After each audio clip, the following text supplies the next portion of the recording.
This is Robinia pseudoacacia Frisia, Frisia black locust, and these are upright trees that are very cold hardy.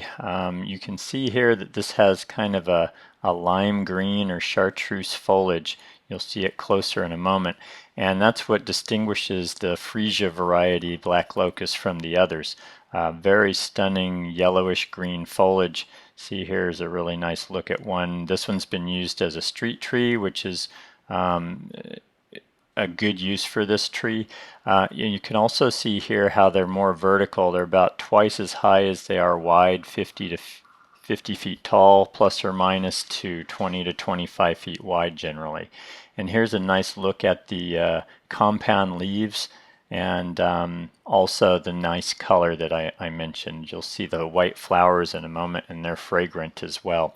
And those flowers occur in early spring when the plant is first putting on its leaves, so they tend to occur at the same time, as you can see here. I will say this, my neighbor has one, and when those flowers are done, they make a big mess. Just so be aware of that wherever you're putting that the leaf droppage isn't terrible. They're smaller leaves, so they don't tend to leave big piles of leaves like something like a sycamore, but the flowers, they're so profuse that when they come down, there's a lot of litter on the ground. So if you put that in a planting bed, that's not really an issue. That just becomes a natural mulch. But if you put it over a sidewalk or a driveway or something like that, or a patio, just be aware that you will have that mess when the flowers come down. So they bloom for about a month in the spring. Again, very showy and fragrant.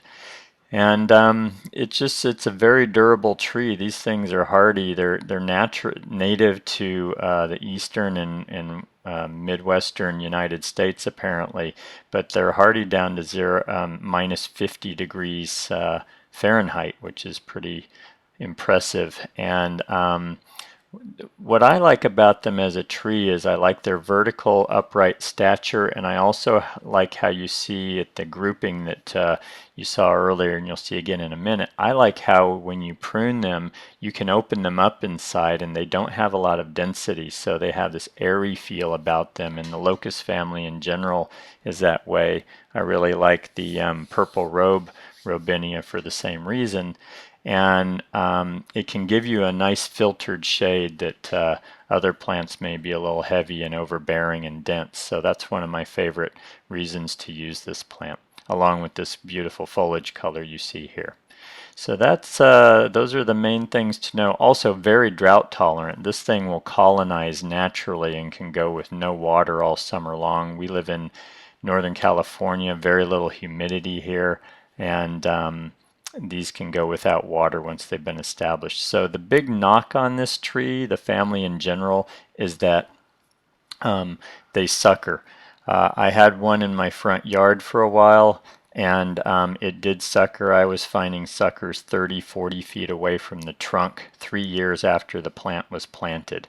So be aware with this Robinia family that that's how they survive and how they colonize, and you can get some of that happening. That said, it wouldn't prevent me using the tree again. I didn't get so much of it that it was a real headache, but it can be in the wrong location. That can be a big problem, so be aware of it. And that is Robinia pseudoacacia Frisia, Frisia black locust. Enjoy.